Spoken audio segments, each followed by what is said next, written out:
Welcome into NHL Tonight, first shift for a Wednesday, November the 27th, 2024, the day before U.S. Thanksgiving. And I'm thankful I got my guy, Steve Conrod, with me today. We were together in Finland for the Global Series games.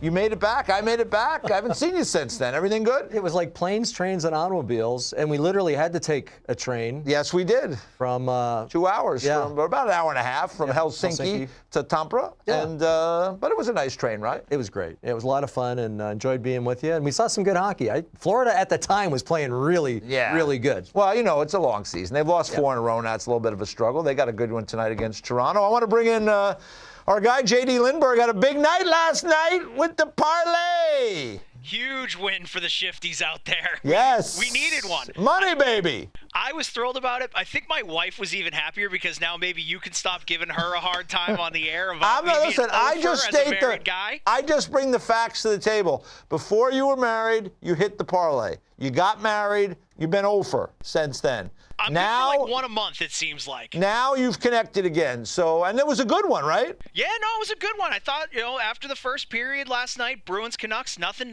Okay, we're sitting there. And then, second period, Jake DeBrusk comes back home, gets on the board for the Canucks.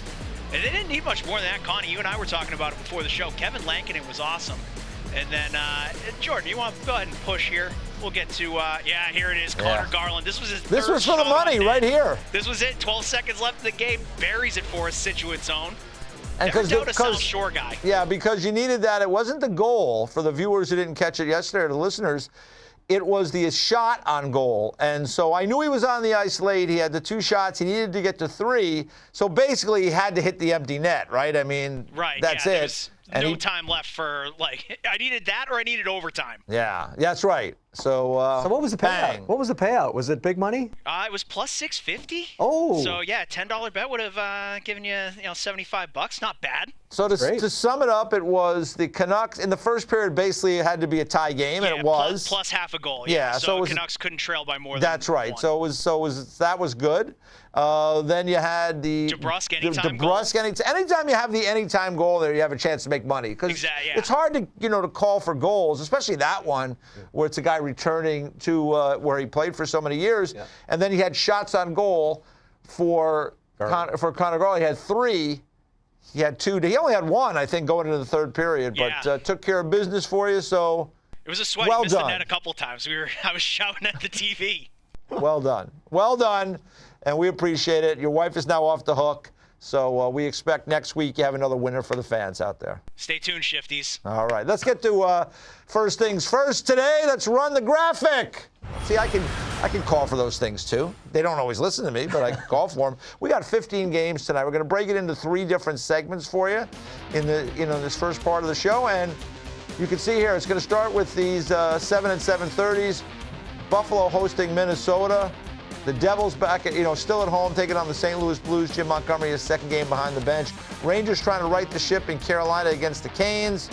Red Wings and Flames tonight in Detroit, and then the Caps and the Lightning. That one is going to be on TNT. So out of these 5, let's start with the Rangers and the Hurricanes because the Canes have been playing well, even with goaltending issues, down to their third goalie, Spencer Martin, finding ways to win. They rallied to beat the Dallas Stars the other night, and the Rangers haven't. Let's start with Carolina, though, because, Marty Necas, it's just been a terrific season for him so far. I just love watching this guy play, and he's really kind of living up to some of the expectations that many feel and have had for him for years now. Yeah, the thing about Rod Brind'Amour, and I played against him for a number of years, he knows how to check, and he's taught these guys how to check. And, their forecheck is maybe the best in the NHL. They create a lot of turnovers. That's why I'm worried about the New York Rangers tonight, because the New York Rangers have had a real tough time in their own zone. And, of course, when you check, you get the puck back. And when you get the puck back, sometimes you get the opposition out of position, and, you get some looks. So Necas has been, well, obviously confidence means an awful lot. And he's on a bit of a roll right now, and he's feeling it. He wants the puck. You can see that. But I like what he's doing without the puck, too. I think that's maybe more important than anything else. So, yeah, these Carolina Hurricanes are for real. Some people thought they might drop off. They didn't maybe pick up some of the guys they wanted to in the offseason, but the guys they have are just paying dividends for that team right now. Yeah, they really have stepped up, and the people they've added have been helpful. I mean, and again, think about it. Freddie Anderson started the season off terrific. Played a couple of games. He gets hurt. He's out 8 to 12 weeks, so he's out of the picture. Peter Kochetkov gets knocked unconscious basically in a game last week, so he's out with concussion protocol, so we'll see where he ends up. And now that Spencer Martin, and Spencer Martin, it's a great opportunity for him because he's kicked around a little bit, Vancouver and Columbus, and now he ends up in Carolina. It's nice to be the goalie in Carolina because you point out they check hard, they play hard in the D zone, they have a pretty good group of defensemen still, even with guys leaving, and that's the place you want to be the goaltender. You have support. Yeah, it's a classic example of just make the save you're supposed to make and you'll be okay. And you don't have to make any 10-bellers. You don't have to make fantastic saves. They keep everything to the outside for the most part. There's not a lot of inner slot shots against the Hurricanes. So you play your angles right. You make yourself big. Just block the puck and you'll be fine playing goaltender in Carolina. Yeah, and you can see the numbers there. They got 3 games in hand, only a point behind the Devils. So really, they're probably sitting at the top of that division. Devils are playing very well as well. Let's flip it over to the Rangers because, there was all these reports. Elliot Friedman had a report, Kevin Weeks, different insiders weighing in about Chris Drury.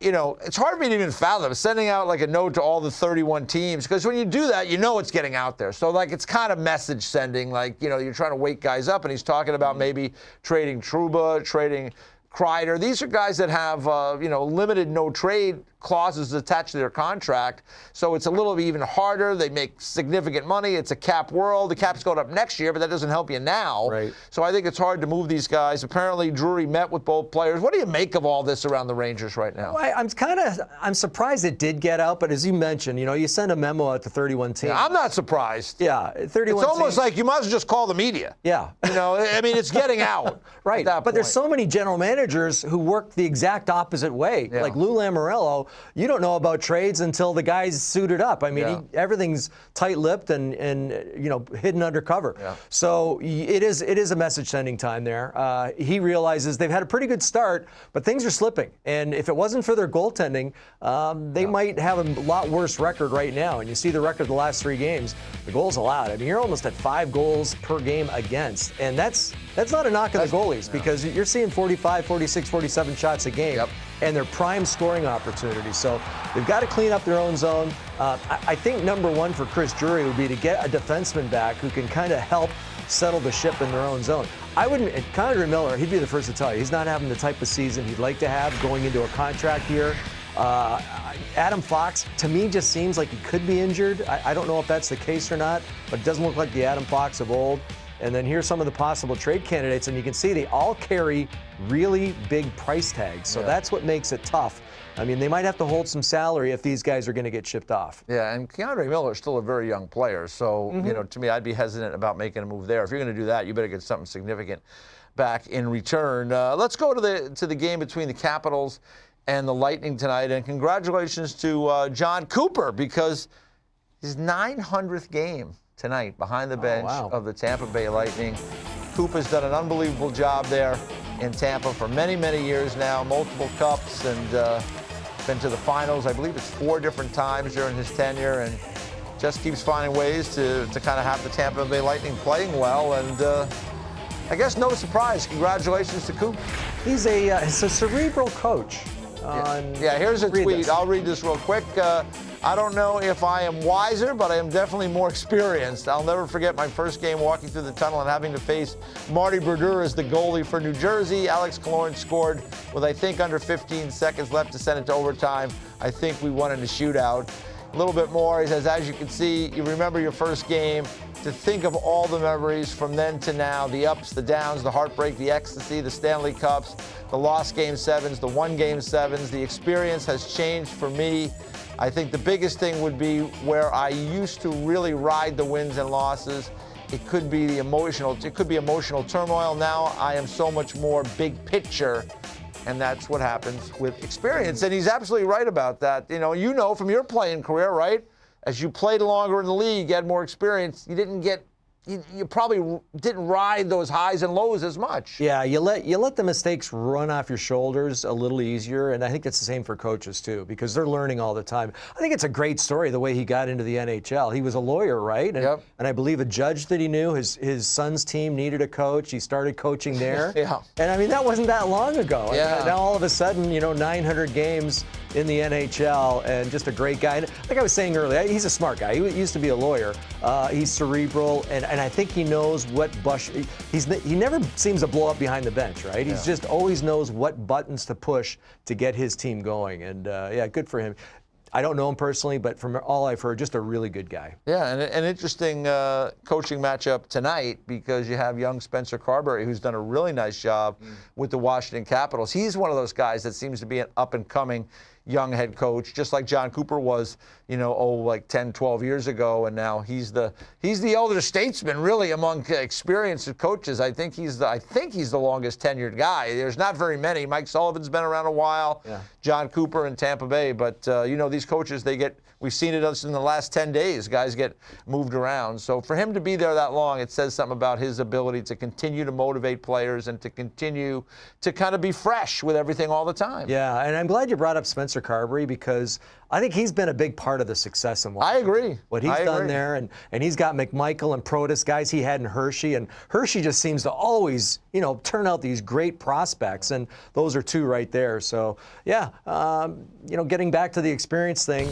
it's funny how when coaches get fired, you always think you're going to see a new face, but a lot of times you're going to see a coach that has some experience, because, owners don't want guys learning on the job, and they want guys who have been there, done that, and we'll see if there is a next coaching hire, who it is. Yeah, so for the Washington Capitals, we saw their schedule there. They're still without Alex Ovechkin. Looks like another couple of weeks, but he's moving closer to return. Let's get to the next 5 games that we got on the docket in this big 15-game night. Good one in South Florida. Panthers looking to snap a 4-game losing streak against the red-hot Toronto Maple Leafs. That's 7:30. Islanders and Bruins. That's an important game. Those two teams might be fighting for that last playoff spot in the East. Penguins and Canucks, second of a back-to-back for the Canucks. Canadians and Blue Jackets, second of a back-to-back for the Canadians as well. And then the Flyers and the Preds in Nashville. And I got to start with that Leafs and Panthers game, because it's been a really good part of the schedule for the Leafs. They've only played, I believe it's 3 games in 13 days. Now they're going to start to ramp up that schedule again. They've done very well without Austin Matthews, seemingly not an issue, 8-1 without him. Their goalies have played well. They got 3 players from Florida's championship team on their team this year. They all get their championship rings. Then they're down there, OEL and Lorentz, and then the goalie, Stolarz. So it's been a very interesting start of the season for the Leafs, and I think this is a little bit of a measuring stick game for them tonight against a Florida team that will be revved up to play, because they want to snap a 4-game losing streak. Well, and that's the thing, and this is like a 4-point game for Toronto, because they're in the same division. And right at the top with Florida battling for the top spot. Yeah, so if you win the division, you're going to play a wild card team. If you don't win the division, you're going to play probably one of those Florida teams, whether it's the Panthers or the Lightning. So the Maple Leafs, and I know it's still early in the season, but the Maple Leafs realize what needs to be done. I love what Brad Treliving did in the offseason. You mentioned OEL and Stolarz and Lorenz, and I think Chris Tanev has been a real good add there. They're blocking shots. They seem like a tougher team. And we'll go to a coach, too. Craig Berube, he has changed the mindset on that team. And they are a tough out now. They're a physical team. That fourth line, and I know that fourth line might not be around much longer, Steves and Lorenz and Dewar, because they've got so many forwards out. And when those forwards start coming back, it's the fourth line guys who might sit. But this happened last game. Now, this made it 3-1. Tarigny was giving it to his team, and you knew something was going to happen at the draw, and it did. And it was actually Lawson Krause was trying to go after Steves. You know who stepped in was Sam Benoit. And there's Benoit there. And I think that all filters down from their head coach, Craig Berube. I think Berube's not behind the bench. You might not see, I shouldn't say that, but it just seems like Craig Berube has that kind of influence. They're assuming the personality of their coach. And I think now the Toronto Maple Leafs, listen, we know they're talented, but they're a team that hits now, and they're a team that plays physical in their own zone.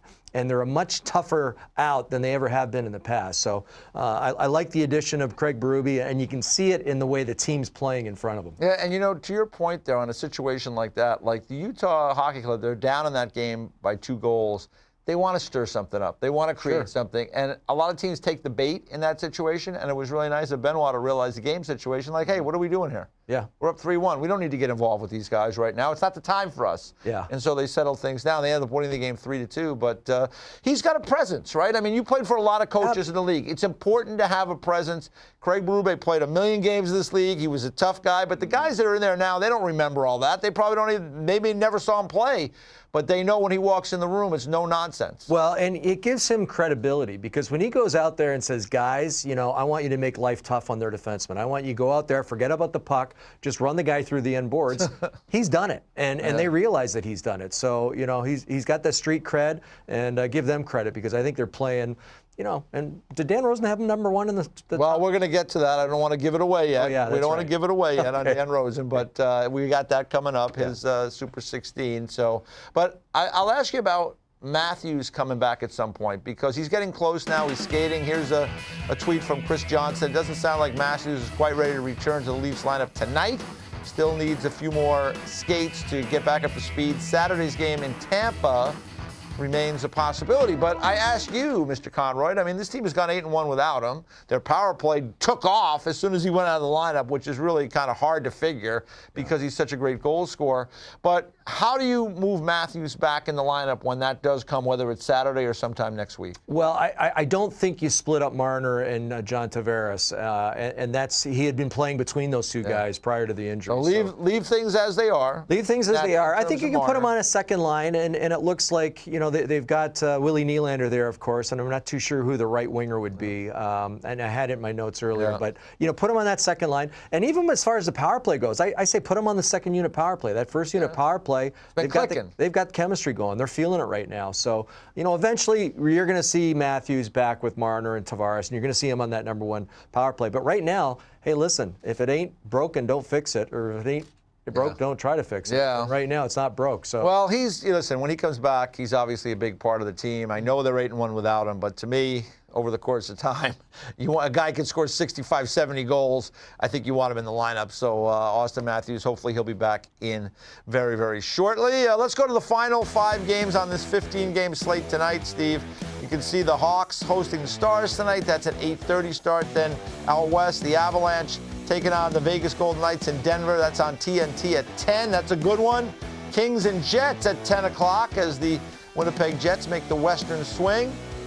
The Ducks in Seattle to take on the Kraken. The Kraken have been playing some good hockey of late. And then the Sharks, who also upped their game, taking on the Senators at 10:30. And let's talk about the Vegas Colorado game. I mean, those are 2 recent Stanley Cup champions. You have Eichel, you have Nate McKinnon going head-to-head. I mean, Colorado, they started off, they struggled. The goaltending was terrible. They've played much better of late, although they did get just wiped out by the Tampa Bay Lightning the other night. You can see here, the first 6 games, kind of disastrous.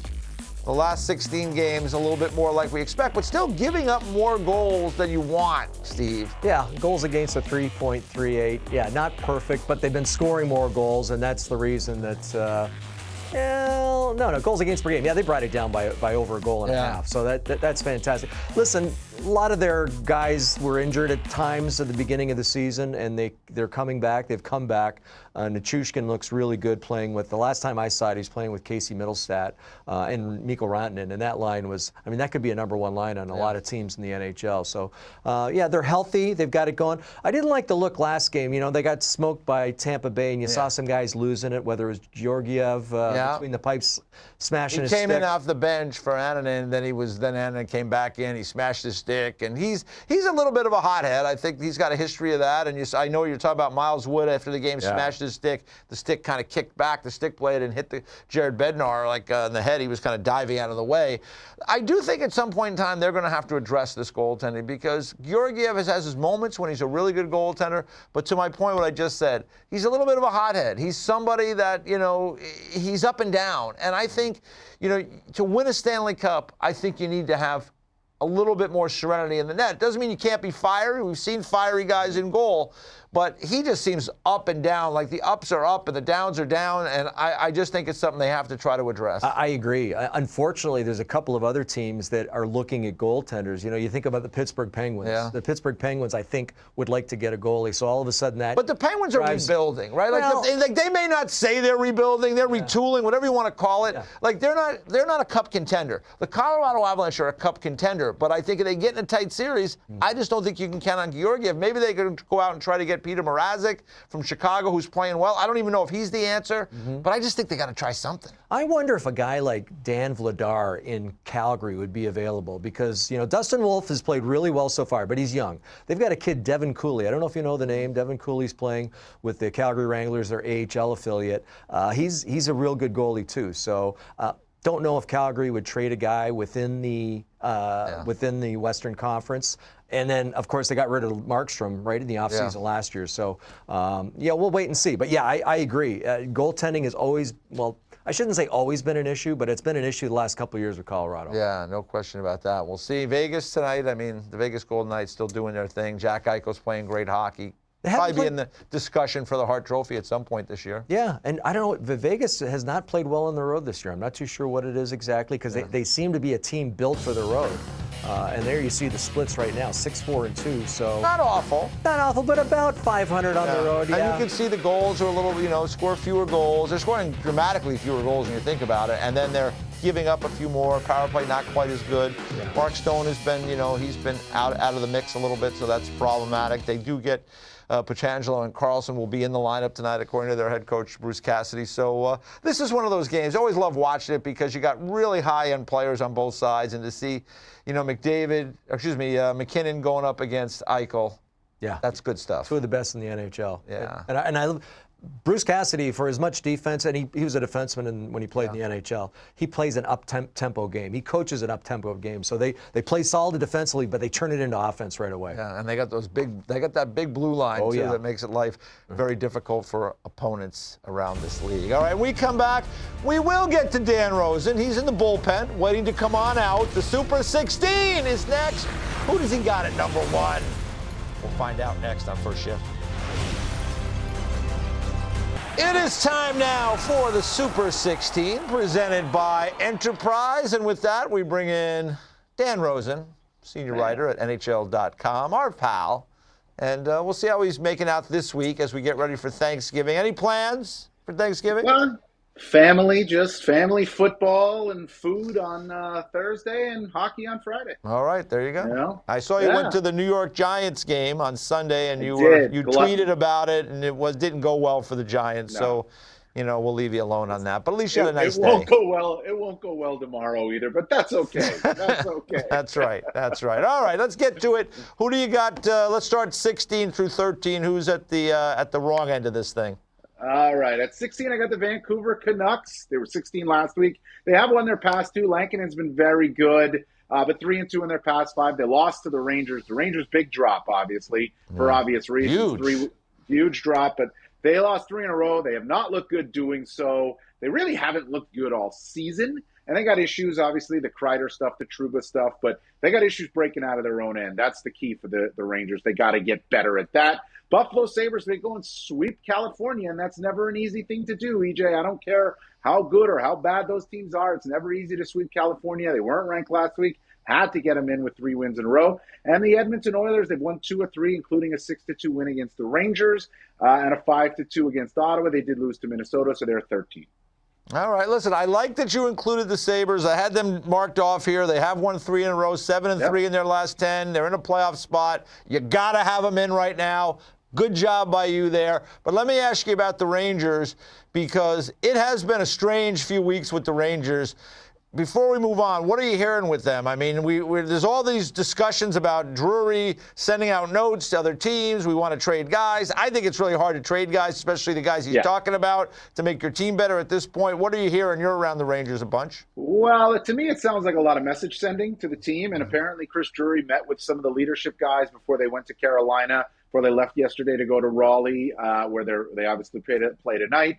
Chris Kreider, he said it was back spasms. He talked to reporters there in Raleigh today. Back spasms has kept him out. But listen, I mean, they've struggled, and they know the issues that they're dealing with. They talk a lot about defending, that they need to defend better. Part of defending is when you get the puck in the defensive zone, you've got to be able to get out of your own end, and they cannot get out of their own end. They're disconnected. The forwards are out too far from the defensemen. They're not making the simple play, and it's killing them right now, and it's just putting their goalies out to dry. So that's the on-ice stuff. The off-ice stuff, I agree with you. I think it's very hard to make trades. If you're going to trade a Chris Kreider, you got to get an impact guy in return. You can't just trade Kreider and not get an impact guy. Where's that impact guy coming from right now? With the guy's got 2 years left on his deal after this one at $6.5 million. So I think it's a little bit of message sending to the whole room, like, hey guys, nobody's off limits here, and things have to get better. All and right. that's we'll see. Let me bring in Connie, my defenseman, for a minute. Jacob Trouba, like, what's the, when you like, listen, I think he's paid at a high level, so people judge him on that. I think there's still a lot of value with Jacob Trouba, because when the games get hard and heavy, like if he's supported well and he's on a second, third pair right shot guy in big games, probably can help you because he's physical. Well, that's the thing. But he's not a top 2 defenseman. He's probably not a top 3 defenseman. Yeah. You want him in the 4-5 slot. And I think he might not bring value based on how much he's making. It's the contract. It's the contract that's really hurting him. But I agree. You need those kind of guys, especially in the playoffs. It gets so much tougher in the playoffs, and you need Jacob Trubas. You need your Zach Bogosians. Yeah. You need those guys that are just nasty and tough to play against. Yeah, there you go. All right, let's get back to the list. You're not bad so far. Let's get through the next 4. All right, here we go. The next 4. We got the Calgary Flames. Okay. They did lose to Ottawa, but they had won 4 in a row before that. Big drop here for the Florida Panthers. They're not this bad. Let's just be like, they're not this bad, but they're slumping, and they need to drop, right? I mean, there's they no have won question they 7 need in to a row. drop. There's no question they need to drop, Dan. There's no Absolutely. question. I mean, they've lost 4 in a row. They lost in Chicago. I mean, that's not good, right, Steve? We've seen the Hawks, right? It's not good for the defending champs to lose there. No. And, you have to wonder if maybe the last 2 years going all the way to the Stanley Cup Finals, winning it last year, and then they were with us in Finland, right? That's right. They were. So they traveled to Europe. Might they come catch up back. with you a little bit. I think that starts to catch up. Yeah, totally. I think it's catching up to them right now. And if you're going to have it catch up to you, you build yourself a cushion and catch up now in November into December, and then you find a way to get better after that. So Colorado's at 10. They had beat Florida. We know that. I know they lost to Tampa. They got hammered by them. But before that, they were 6-1 in 7 games. And Tampa obviously has to be ahead of Colorado after winning 8-2 in that game. Yeah. They're 4-1-1 in their past 6. I know they lost to Dallas and Columbus in overtime before the game against Colorado. But overall, on the big picture, Tampa, Tampa's got to be ahead of Colorado. All right. I'm not going to argue. They just beat them 8-2. I'm not going to argue with you there. Let's get to the next 4. All right. Dallas is at 8 for me, and Dallas lost to Carolina after beating Tampa. But they move up a little bit, 6-3 since the Finland That was trip. a bad loss to me to Carolina. Yeah. Carolina's playing their 3rd goalie. Dallas has a 2-goal lead in the game. I know it's on the road, but to me that's a bad loss. But go ahead. Yeah, it is. It is. But they're 6-3 since they went to Finland and lost 2 games. Washington, they're trying to hang in there without Alex Ovechkin. It's going to be a little bit harder now with the way he was scoring. So they drop a little bit. They did beat Florida. They lost to New Jersey and Colorado. Minnesota, a slight drop for the Wild, too. They had won 3 of 4 before losing 2 in a row. And Carolina drops a little bit, too, because, listen, they beat Dallas, but they lost to New Jersey. They lost to Columbus. I love Carolina.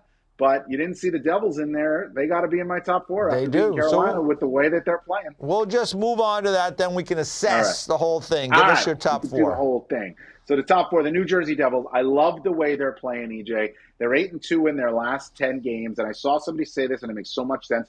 They're playing a professional brand of hockey right now. And they really are. They're playing just solid, steady, not getting out of their systems, playing really well. Vegas is 3. They've won 3 in a row. They're 5-2 in their past 7. And now, this is where I think you're going to be proud of me, to be honest with you. All right. All right? All right. So it would be very easy for me to rank the Winnipeg Jets number 1. Very easy. Very easy. They've been the best team all season. But they've hit, they've come back down to earth a little bit, right? A little bit. But the Toronto Maple Leafs are 7-1 without Austin Matthews. Yep. They're still scoring better than 3 goals per game. They're giving up about 1.5. The Berube effect is in full effect. Are the Toronto Maple Leafs the best team in the National Hockey League? Probably not. Are they top 4? I think they are, but they're playing like the best team in the National Hockey League for the last 2 weeks without their best player. So I have to have him at number 1. Dan, 7-1 in their last 8. Dan, I think it's a great point because not only is it Matthew Knies, who's on pace for maybe 35 goals. He's been out for a couple of games. Pacioretty's might be back tonight. Might be. Tonight. Pacioretty's out of the lineup. Max Domi's out of the lineup. Yeah. David Kampf, who's an important fourth-line center guy. Yeah, a lot of injuries. Yeah. A lot of injuries. A lot of injuries. And look at them. And the other thing, too, was I did a little research on this my own self. They're 6-1-1 against the teams I have ranked in the Super 16 this week. I like that you did a little research on it, your little own research self. on it, my own self. Your own self. 6-1-1. I don't know what your own self, other than your own self. I did a little be. research myself on what my rankings are. Yeah, you're a senior writer, right? Is that correct? You don't have to have a way with words when you're on TV. That's a fair point. I'm here every day. That's a great point by you. I will say this. You're very clever in the way you do this because you know that you could always come back to me and say, well, Toronto did beat Winnipeg, which now it's a little bit in the past, but I know you have that in your pocket, right? That, I do. That's a win. I'm not going to go off. I mean, I think it's a good thing. Now, here's the negative for Toronto. It's not a negative, but it's just reality. Their schedule, they've played 3 games, I think, in 13 days. They've had a lot of time off, but at the end of the day, I give them full credit for taking full advantage and winning and taking advantage of a soft part of their schedule. It's good news that Matthews and these other injuries are occurred now because they haven't really had to pay a heavy price. In December, they'll have 15 games in December, so it's going to be much more challenging. We'll see how they make out with Florida tonight. That's going to be a tough one. Florida has lost 4 in a row. They'll be antsy. It should be a good game. Matthews is coming back, but I kind of like it. I kind of like it. I was hoping you would. And I like the Devils. I've been impressed. I was at their game the other night. I've been really impressed with the way they're playing this year. They fixed some spots in their team, and they're a tougher team to play against for sure. It's going to be an interesting ride, but I think for this week, the only thing I would say is, based on what you did with Toronto, you could have maybe moved Buffalo up a little bit because they've been playing well. A little I know, further I'm so up. hesitant, though. I'm so hesitant. I know you are. They could have a 3-game winning streak and then a 3-game losing streak. That's the way they've been going. I didn't see Seattle on there, and I know that might be out, but they're 6-2 in their last 8 games. They've got Anaheim, San Jose coming up. So. Yeah. What do you say to that, Dan? Well, they can't rank 17 teams. LA is not in here either. So, I mean, I put in the teams that I like and I put in the teams that I think are the top 16. You like this week. It's Thanksgiving week. Yeah, it is Thanksgiving. It is Thanksgiving. Listen, you and your family enjoy the Thanksgiving holiday. Sit down around that TV. Cowboys and Giants should be a tight battle between 2 of the great franchises in the NFL. Why'd you have to go there? Like, you didn't have on my list. But that's worse what you just did there. So I know. Have a great Thanksgiving. All right. Guys. Happy Thanksgiving, Dan. We'll see you next week, buddy. Yeah, thanks, Dan. All right, coming up next, Steve Kouleas will join us, and he'll give us his impressions of the first quarter of this NHL season. Kouleas next on First Shift. Super 16 is presented by Enterprise. We're here to keep you moving forward, whether it's around the corner or around the world. Official partner of the NHL.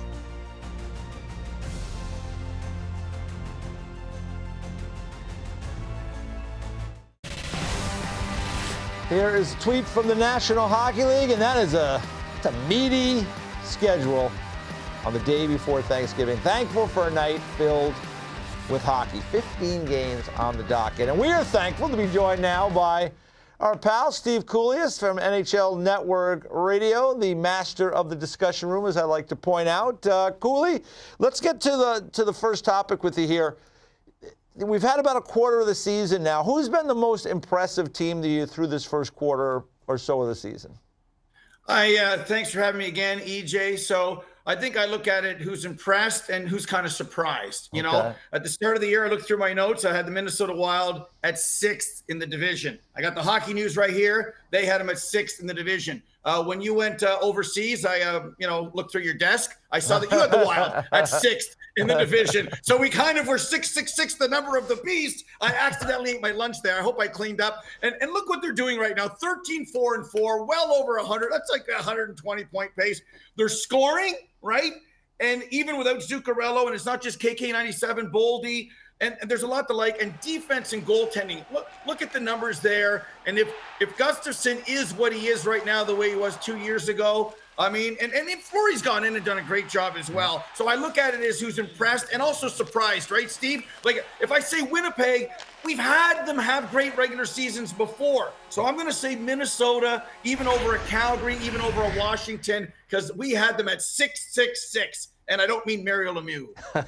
Stevie, you would have covered Billy Guerin, and you know what kind of player he was. He was tough. He was a tough player on the ice. And I look at this team, and I see a Marcus Foligno. I see a Ryan Hartman on the back end, Zach Bogosian. Jake Middleton is a tough dude. They've got some toughness on that team. They do. And I'm glad you brought that up because they've also got that kind of win in the playoff. They got the skill and the will. We talk about it so many times where teams have a lot of skill and not enough will, and that's how you're layered. Yeah, in theory, you can't win if everybody on your team was Dougie Gilmour. You'd love to have more than one, but it's almost the saying before, if you could have, 10 Bobby Orrs where they beat 10 Wayne Gretzky's. You still need the John Tonellis. You need the grunt guys, the Steve Conroys to be able to get the puck out and block shots, and they've got that. So I'm not surprised Billy's added that to his repertoire, and he would have had more of it if he wanted to keep like a Ryan Reeves, but he said Toronto pulled up the Brinks truck and he couldn't afford it, and they haven't missed him, to be quite honest with you. So that's layering your team with skill and will players, and Foligno and Hartman and those guys have done a fabulous job. Yeah, it's certainly been a good, first 21 games for the Minnesota Wild. There's no question about it. We'll see if they can add pieces to the puzzle as the season goes on. We get closer to the trade deadline, but it's a great start for them in the Central. Let me ask you about, we talk about American Thanksgiving all the time, and that was a bigger thing in years past with, the teams that are in American Thanksgiving. Almost all of them will be in the playoffs moving forward. We've seen teams have runs. We saw the Oilers last year have this kind of crazy run. They were way out of it. They ran the table, got to the Cup final. St. Louis Blues, they ended up winning the Stanley Cup in 2019. You see it right there. And the Florida Panthers, the same thing, making a push. Do you see when you look at the teams that are out of it now and maybe seemingly well out of it at this point, do you see any teams that you say, I could see them making that kind of push to get into the playoff picture? I would love to say yes. And the reason people point to the teams you had there on the beautiful graphics board is because it is so rare. What St. Louis did, I don't know if we'll live long enough to see something like that again. The Oilers were too good to be that bad at 2-9-1 last year. We might be looking at basically the playoff teams right now. Like if Boston's going to miss, who's going to take their spot? We might have 7 teams already in it that we know in the Eastern Conference. That wasn't my thesis at the beginning of the year. It was going to be having Detroit and Ottawa and all these teams, Buffalo right down to the wire. Maybe Buffalo gets in at the expense of Boston. For me, I look at Colorado and Edmonton. The underlying numbers are mostly good. Their goaltending stats are crap. 32nd in the league at .870 for Colorado. Yeah. 870. It's not Steve's era of 1987, for gosh sakes. These are the lowest save percentages. The Edmonton Oilers, again, who needs a goalie who's a cup contender by U.S. Thanksgiving? Yeah, that is an odor coming from the crease. So many of these guys are underachieving. And I'm at the point, I'm going to ask you guys too, what can they do in a capped world like Kevin Lankinen? Boy, the Canucks, that saved their season. Yeah. You think Artur Shilovs would have done this? Yeah. Lankinen's 8-0 on the road, Stephen EJ. Like for the Oilers, Skinner, what's going to happen? Like maybe you make a call, maybe a Peter Mrazek. You know what I mean? Yeah. You look around the board of something. John Gibson's not making it. We talked about that last week. So nothing's going to happen with Gibson. I ask you guys, what do you do when you live in a glass house and every time a puck ricochets, it smashes the coffee table? Because if this doesn't get better, these two teams, even when they do get in, and they will, Steve, will go nowhere. Yeah, no, that's a really good point. You mentioned 3 teams that I thought were going to make the jump this year: Detroit, Buffalo, and Ottawa, and none of them has really seemed to have grabbed it. Of those 3, who do you see possibly doing it maybe next year, making that jump?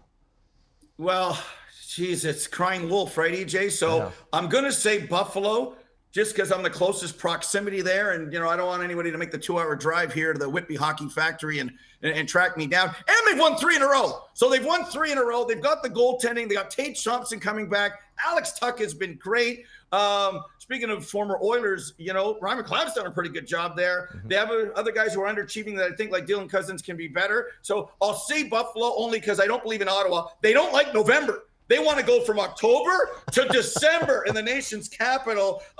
And the Sens aren't the only thing that's leaking oil in Ottawa these days. So if they don't play better coming into the Christmas break, it won't matter. So if I have to be put on the spot, I'll say Buffalo just because I have to pick one of the 3, EJ. It's funny. The thing I've learned over the last couple of years about those teams and teams that are rebuilding, Cooley, is that it's such a long process. Like, we've been talking about these couple of teams now for 3 or 4 years as to, they're going to be better. They're going to be better. I mean, like 2 years ago, Ottawa had that really nice finish to the season. It looked like they were ready to make a push. Then last year was a disaster. This year, it's starting to look like more of the same. I just think that, the teams that are good seem like they remain good, and the teams that are bad seem to remain bad for quite a while.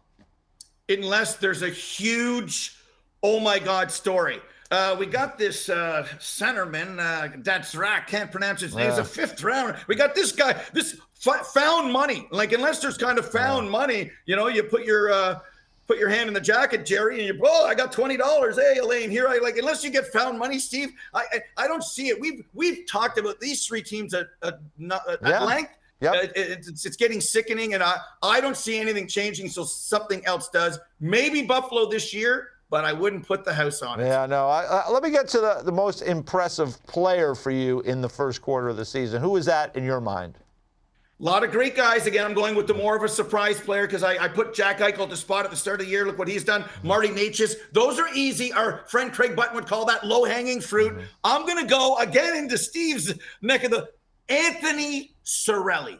Okay. Anthony Cirelli walked on to the Oshawa Generals from the B group, the group that said you're only here because we know you're friends and family. Then he went to the A group. He made the team. A winner at the OHL, big goals. A winner at the NHL, remember, big goal as it goes back to the run against the Islanders. Right now, the goals are great. He's on pace for almost 40 goals and 90 points. You know what else he does? He checks. He kills penalties. He blocks shots. I think John Cooper is taking him to Montreal and Boston for the 4 Nations. Oh, and his ice time, among the league leaders for forwards at 2 minutes and 40 seconds. A lot of guys can score, and that's great, but you also need the ditch diggers and the guys who play with will. Brandon Hagel deserves a lot of credit. They might go together as it relates to joining Braden Point, but Anthony Cirelli is a winner. His story would be a made-for-TV movie, maybe our next Amazon Prime movie. I mean, we did Saving Sakic, but that was 20 years ago. Yeah. Maybe we can get something more current here. So I'm a big fan of his play, and bravo to Anthony Cirelli, and a 97 birth, one of the best birth years in NHL history. I love those Oshawa General stories, so thanks for going there, Steve. Hey, listen, when John Cooper says he's our most important guy this year, and I'm talking about Anthony Cirelli, and you've got a Hedman on the team, and you've got a Kucherov and a Point, that's pretty high praise from your head coach. Oh, and doesn't that say, EJ? He's got some say. Bill Parcells, you have to be able to bring some of the ingredients in the kitchen if you're going to cook the meal, and he helps that meal taste delicious. All right. Well, listen, we understand that you went out and you broke the bank. You got some new batteries for your gold horn there, your gold light. There you go. So you're going to make a prediction. What do you got today? You have something interesting. I'm going to go off the board to the CHL U.S. Development tournament, little 2-game tournament. Went very well for the CHL yesterday, but Porter Martone, who Craig has number 1 on his Craig's list for the draft, I'm going to say that he gets a goal and an assist in Steve's old stomping grounds tonight. Porter Martone. There you go. All right. There you go. And we got the game right here on the NHL Network. So that's good news for fans. They want to catch that game. Steve, thanks for the time. I'm glad you spent money on the batteries. That's good. Spend the money, kids, for you kids out there. You're the best, Steve. Steve Cooley is from NHL Network Radio. We come back more First Shift. Big night here at NHL Network. NHL Now coming up next at 5 with Jason Demers, Mike Rupp, Lauren Gardner. Then we got the USA CHL Prospects Challenge tonight live at 7 p.m. That should be a good one with a lot of draft-eligible players. You want to check that out. After the game, NHL Tonight, special edition tonight with all the games. Jamison Coyle, Kevin Weeks, Mike Johnson. That'll be fun. And then Tony Luffman wraps it up on the fly at midnight. So a busy night here at NHL Network. You don't have to do anything. You have family, you have friends. Just leave us on and just enjoy all the hockey we've got coming for you tonight. We have no show on Friday. It's Thanksgiving. Happy Thanksgiving to everyone on Thursday here in the U.S. And then on Friday, it's going to be kind of a crazy day. It's Black Friday, and you have a Black Friday deal you'd like to see happen. Well, you know what? A lot of Black Friday deals. There is a lot of Black Friday deals. I'm going to kind of steer it towards hockey, though, and I've loved watching Sidney Crosby. What has he played? 20 years for the Pittsburgh Penguins, 3 Stanley Cups. He's good. You can't do anything else. He's such a competitive guy. I think he would just love to play on a team that has an opportunity to win another cup. I just think it would break his heart. And things have not gone well in Pittsburgh this year. And it's going to be a long season for him. But I hearken back to the days. Remember Ray Bourque was in Boston? Yes, I do. 21 years in Boston. He hadn't won the cup, chasing that cup, the elusive cup. They trade him to Colorado. He didn't win it the first year, but he won it the next year. Sid's got a couple more years left on his contract. It's a very team-friendly $8.7 million. You see what his numbers are on the year. He could certainly help a team, Yeah, I would say so. I think Vancouver Canuck fans would love to see him in Vancouver. Yeah. Listen, 31 other teams would love to see him in their uniform. I think at the end of the day, we've talked a little bit about this. I would just say this. At the end of the day, it's really going to be up to him to decide what he wants to do. He signed there just in the offseason. He could have played it out and been a free agent next year. So he signed there. He did sign a deal, to your point, that will work for other teams. The teams I think about, Nashville has the assets to get him. They have 3 first-round picks. If they want to make a move, they need a center. Minnesota, he's got ties there. He played at Shattuck there as a young man. He's got Billy Guerin. He's got Flower there as well. He's got some ties in Minnesota. Maybe that would make sense. But he will call the shot if one of those type of teams is interested. I don't expect he would go to Canada. I just don't think he wants to do that. So we'll see. I'll just add my own little Black Friday deal. I will just say goalies. We're all looking for goalies now. They're hard to find. You go to the store, you pick one up. You can't, maybe it's something wrong with it. You got to get another one. Keep an eye on Peter Mrazek in Chicago, .912 save percentage. Will he go by the deadline? And then also Mackenzie Blackwood in San Jose, who's .909 right now, and they have the rookie goalie Askarov, so maybe one of those guys gets moved. Yeah, you find a good goaltender in a leaky team like Mrazek, their save He's been really good. He has. The only thing, I'll ask you, Steve, we're running out of time. Goalies, that play in bad teams, sometimes they always look good. But will they play good on a better team? Yes. Sometimes they play better because they get all the action. Yeah. Hey, listen, happy Thanksgiving to you and your family. Oh, thank you very much. Happy Thanksgiving to you. It's good to see you. Great seeing you. Back from Finland, and we got a lot of games tonight. Stay with us. NHL Now is coming up next. Rupper, Jason Demers, Lauren Gardner. We'll see you on Monday.